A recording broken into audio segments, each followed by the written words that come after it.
இந்த honey mask வந்து நம்ம ஃபேஸில் அப்ளை பண்ணி 10 நிமிஷம் ஊற வச்சு அதுக்கப்புறம் எப்படி நம்ம ஆயிலினஸ் அப்படிங்கிறது எப்படி இருக்குது அப்படிங்கிறத நம்ம பார்க்கணும். எல்லாருக்கும் வணக்கம். நான் டாக்டர் கார்த்திகேயன்.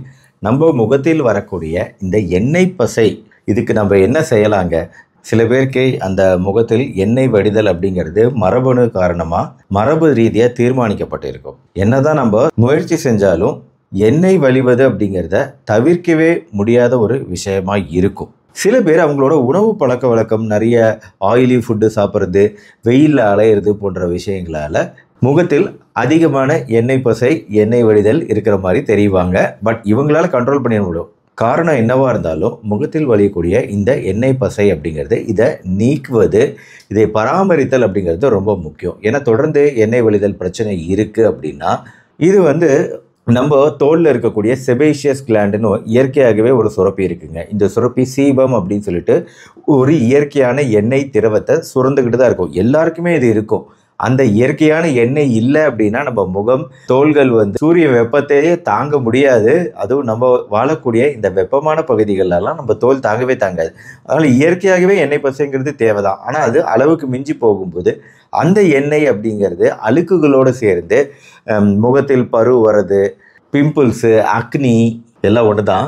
மேலும் கொப்பளமாக தடிப்பாக வர்றது, பருக்களே ரொம்ப பெருசாகிறது, இதெல்லாம் நடந்துக்கிட்டே இருக்கும். ஆனால் நம்ம தொடர்ந்து இதை பராமரித்தோன்னு வைங்களேன், நம்ம தோள்களை பராமரித்தோம் அப்படின்னா இதெல்லாம் பெருசாகாமலையும் முகப்பரு போன்ற விஷயங்கள் வராமலையும் தடுக்க முடியும். அதனால் தினசரி சரும பராமரிப்பு, ஸ்கின் கேர் அப்படிங்கிறது மிக மிக அவசியம்.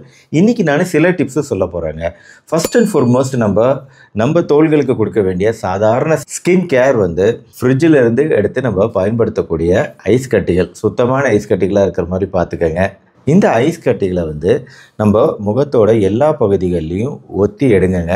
இந்த ஐஸ் கட்டியை ஒத்தி எடுக்க நம்மளுக்கு அந்த ஸ்கின்னில் நம்ம கண்ணுக்கு தெரியாத ஓட்டைகள் இருக்கு இல்லையா, இந்த ஓட்டைகள் மூலமாக தான் எண்ணெய் வெளியே வருது.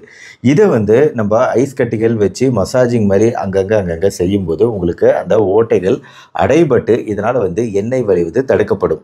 ரெண்டாவது, நம்ம தோள்களுக்கு இயற்கையான விஷயங்கள் பயன்படுத்துறது என்றைக்குமே பெஸ்ட்டு. புதினா இலைகள் இருக்குது பார்த்தீங்களா, இந்த புதினா இலைகளை நம்ம நீரில் சூடுபடுத்தி கொதிக்க வைத்து அதுக்கப்புறம் அந்த கொதிக்க வைத்த நீரை ஆற வச்ச பின்னாடி எப்படி ஐஸ் கியூப் வச்சு நம்ம மசாஜிங் பண்ணுமோ அதே மாதிரி காட்டன் வச்சு அந்த தண்ணீரில் நனைச்சி நம்ம முகம் முழுக்க மசாஜிங் மாதிரி கொடுத்தோம் அப்படின்னா அதுவுமே எண்ணெய் பசையை நீக்கும். காலையிலையும் மாலையிலையும் நம்ம ஈஸியாக பண்ணலாம். மின்ட் வாட்டர் உண்மையிலேயே நம்ம சருமத்துக்கு நல்லது. மூன்றாவது, கற்றாழைங்க. நான் பல வாட்டி இதை நான் சொல்லியிருக்கிறேன், இருந்தாலும் சொல்கிறேன். கற்றாழை உங்களுக்கு அதை எடுத்து கட் பண்ணி நடுவில் இருக்கிற அந்த மஞ்சள் பகுதியும் நீக்கின பின்னாடி, நல்லா கழுவின பின்னாடி உங்களுக்கு நொங்கு மாதிரியே வளவளப்பாக கிடைக்கக்கூடிய அந்த கற்றாழை ஜெல்லை தான் நீங்கள் டைரெக்டாகவே எடுத்து அதை முகத்தில் அப்ளை பண்ணி கொஞ்சம் நேரம் ஊற வச்சுட்டு அப்புறம் ஜில்லுன்னு ஒரு குளிர்ந்த நீரில் ஃபேஸ் வாஷ் பண்ணிங்க அப்படின்னா உண்மையிலேயே அந்த எண்ணெய் பசை நீங்கி ஒரு ஃப்ரெஷ்ஷான ஃபீலிங் உங்களுக்கு கிடைக்கும். நாலாவது, வெள்ளரிக்காய்ங்க. வெள்ளரிக்காயை துருவி அதில் தயிர் சேர்த்து இதை மிக்ஸ் பண்ணி அதை முகத்தில் தடவி ஒரு 10 நிமிஷம் ஊற வச்சுட்டு அப்புறம் குளிர்ந்த நீரில் நம்ம ஃபேஸ் வாஷ் பண்ணோம் அப்படின்னா அப்பயும் உங்களுக்கு எண்ணெய் பசையை நீங்கிய ஒரு ஃப்ரெஷ்ஷான ஃபீலிங் கிடைக்கும். அஞ்சாவது, ஒயிட் வினகருங்க.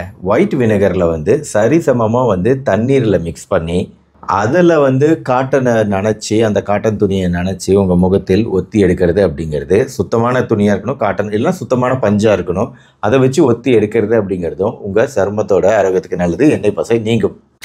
ஆறாவது, இந்த மாதிரி எண்ணெய் பசை சருமம் இருக்கிறவங்க மாய்ஸ்சரைசர் அப்படிங்கிற விஷயத்த யூஸ் பண்ணுறத முடிஞ்ச அளவு தவிர்க்கலாம். அது எந்த வகையிலையும் பெரிய அளவில் பயன் தராது. குறிப்பாக எண்ணெய் பசை சருமம் உள்ளவங்களுக்கு இந்த மாதிரி ஒரு ஹாட்டான என்விரான்மெண்ட்டில் கண்டிப்பாக உபயோகம் தராது. அதை விட இயற்கையான மாய்ஸ்சரைசர் இப்போ நான் சொன்ன கற்றாழை தான். அதனால் கற்றாழையை பயன்படுத்தி மாய்ஸ்சரைசிங் பண்ணுவோம். கடைகளில் கிடைக்கக்கூடிய இந்த பெட்ரோலியம் ஜெல்லியிலேருந்து தயாரிக்கப்பட்ட எண்ணெயிலேருந்து தயாரிக்கப்பட்ட ஒரு எண்ணெய் பசை திரவமான மாய்ஸ்சரைசரை பயன்படுத்துறது அப்படிங்கிறது தவிர்க்க பார்க்கலாம். ஏழாவது, ஹனி மாஸ்க். அதாவது தேன்ங்க. தேன் நம்ம முகத்தில் அப்ளை பண்ணி ஒரு 10 நிமிஷம் நல்லா எல்லா பக்கமும் அப்ளை பண்ணிவிட்டு ஊற வச்சுட்டு அதுக்கப்புறமா நம்ம ஃபேஸ் வாஷ் பண்ணோம் அப்படின்னா தேன் இயற்கையிலேயே ஒரு கிருமி நாசினி தன்மை கொண்ட, கிளென்சிங் தன்மை கொண்ட ஒரு நல்ல க்ரீம்னு சொல்லலாம், இயற்கையான க்ரீமு. இதை நீங்கள் ட்ரை பண்ணி பார்க்கலாம். இது 7வது டிப்ஸு. 8வது ஓட்ஸ். ஓட்ஸ் வந்து வெயிட் லாஸ்க்கு தான் எல்லோரும் யூஸ் பண்ணிக்கிட்டு இருக்கிறீங்க.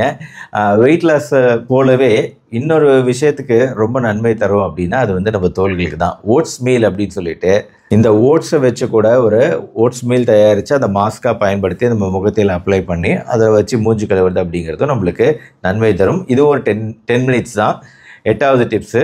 9வது, இப்போ முகத்தில் இருக்கக்கூடிய எண்ணெய் பசையை நீக்கிறதுக்குனே உண்டான டிஷ்யூக்கள் இருக்குது. இது வந்து கொஞ்சம் காஸ்ட்லியாக இருக்கும். இது இயற்கையானது கிடையாது. இது வந்து கடையில் கிடைக்கக்கூடியது தான். பட் இதுக்குன்னே வடிவமைக்கப்பட்டது அப்படிங்கிறதுனால சேஃபாக உங்களால் எண்ணெய் பசையை நீக்க முடியும் இந்த டிஷ்யூக்களை பயன்படுத்தி. 10வது, சலிசிலிக் ஆசிட் இல்லைனா கிளைகாலிக் ஆசிட் இதை பயன்படுத்தின பட்டைகள் இருக்குது, துணி பட்டைகள் இருக்குது. இந்த பட்டைகளை வச்சு நம்ம முகத்தின் மீது ஒத்தி எடுத்தோம்னாலும் அந்த எண்ணெய் பசை நீங்கும். இது ஒரு கெமிக்கல் ட்ரீட்மெண்ட். ஆக 9வது 10வது வந்து கெமிக்கல் சார்ந்த விஷயம். முதல்ல சொன்ன 8 விஷயங்களும் ஓரளவு இயற்கையான விஷயம். இது இல்லாமல் நம்ம ஜென்ரலாக ஒரு சாஃப்டான சோப்பாக பயன்படுத்துங்க. ரொம்ப ஹார்டான பயங்கர வாசனையான சோப்பை பயன்படுத்தாதீங்க. காலையிலையும் இரவும் மட்டும் நம்ம சோப்பை பயன்படுத்தினா போதும். மற்ற நேரத்தில் நார்மல் தண்ணீர்லேயே முகத்தை கழுவ பாருங்கள். நார்மல் தண்ணீரில் கழுவுனாலும் உங்கள் கையில் ஃபஸ்ட்டு வாஷ் பண்ண பின்னாடி ஃபேஸ் வாஷ் பண்ணுறது அப்படிங்கிறத செய்ய பாருங்கள். முடிஞ்சளவு ரொம்ப ஹாட்டான வாட்டரில் ரொம்ப சூடான தண்ணீரில் நீங்கள் ஃபேஸ் வாஷ் பண்ணுறது அப்படிங்கிறத அவாய்ட் பண்ண பாருங்கள். ஆக இது வரைக்கும் ஒரு 10க்கும் மேற்பட்ட டிப்ஸு சொல்லியிருக்கிறேன். கூடவே இன்னொரு முக்கியமான டிப்ஸை நீங்கள் மறந்துடக்கூடாது. அதாவது உணவுகள். நம்ம என்ன தான் நம்ம ஸ்கின் கேர் பண்ணாலும் நம்ம உள்ளே என்ன சாப்பிட்றோம் அப்படிங்கிறத பொறுத்து நம்ம ஸ்கின் அதை வெளியே காட்டும். சம்டைம்ஸ் அது நல்லாவே காட்டும். அதனால தான் ஆயிலி ஃபுட்டு, ஸ்வீட்ஸு, இனிப்புகள், சர்க்கரை சேர்க்கப்பட்ட பொரித்த உணவுகள் இதெல்லாமே வந்து டோட்டலாக அவாய்ட் பண்ணிங்க அப்படின்னாலே உங்கள் முகத்தில் ஒரு இயற்கையான சேஞ்சஸ் தெரியுங்க. இது முதல்ல சொன்ன 10 விஷயங்கள் இல்லைனாலும் உங்கள் உணவு முறையில் மட்டும் ஒரு ஹெல்த்தி உணவு முறைக்கு நீங்கள் மாற்றி பாருங்களேன். ப்ளஸ் வெயிட் ரிடக்ஷன் ட்ரை பண்ணுற மாதிரி ஏதாவது எக்ஸசைஸ், சைக்கிளிங்கு, ஜாகிங்கு, வாக்கிங்கு இதெல்லாம் பண்ணி பாருங்களேன். அப்படியே உங்கள் கலர் மாறுறதும் உங்களோட எண்ணெய் பசை நீங்கிறதையும் உங்களால் உணர முடியுங்க. இது வந்து ப்ரூவன் ரெமெடி. மற்ற எல்லாத்த விட பெஸ்ட் ரெமெடி இது. இப்போது வீடியோவில் வந்து நிறைய டெக்னிக்ஸ் அண்ட் டிப்ஸு சொன்னதுனால ஹனி மாஸ்க்கு நம்ம ட்ரை பண்ண போகிறோங்க. இந்த ஹனி மாஸ்க் வந்து நம்ம ஃபேஸில் அப்ளை பண்ணி 10 நிமிஷம் ஊற வச்சு அதுக்கப்புறம் எப்படி நம்ம ஃபேஸ் கலர் மாறுது இல்லை ஆயிலினஸ் அப்படிங்கிறது எப்படி இருக்குது அப்படிங்கிறத நான் பார்க்கணும். அவ்வளோ ஒன்றும் ஆயிலியாக எனக்கு கிடையாது. அட கடவுளே, என்ன கொடுமை சரவணன் சார் அப்படிங்கிற மாதிரி தெரியுதுங்களா? தேனில் என்ன தெரியுதுங்க? எறும்பு. அப்படியே பாட்டிலுக்குள்ளாரையும் பார்ப்போம். பாட்டிலுக்குள்ளெல்லாம் ஒட்டி இருக்குது, அங்கங்கே எறும்பு ஒட்டி இருக்குது. இயற்கையாகவே இனிப்புகளை நோக்கி எறும்புகள் வர்றது சகஜம்தான். அதே மாதிரி தேனை நோக்கி எறும்பு வர்றதும் சகஜம்தான். இருந்தாலுமே எனக்கு கொஞ்சம் அதில் சர்க்கரை பாகு இந்த மாதிரி ஏதாவது கலப்படம் இருந்து அது நம்ம ஃபேஸை பாதிச்சிச்சுன்னா என்ன பண்ணுறது அப்படிங்கிற பயத்தில் நான் இந்த முயற்சியை இப்போ கைவிடுறேன். தேவையான அளவு தண்ணீர் குடித்தல், சரியான உணவுகள் சாப்பிடுதல், உடற்பயிற்சிகள் செய்தல் அப்படிங்கிறது நிரந்தர தீர்வு உங்களுக்கு எண்ணெய் பசை சிரமம் இருக்கிறவங்களுக்கு.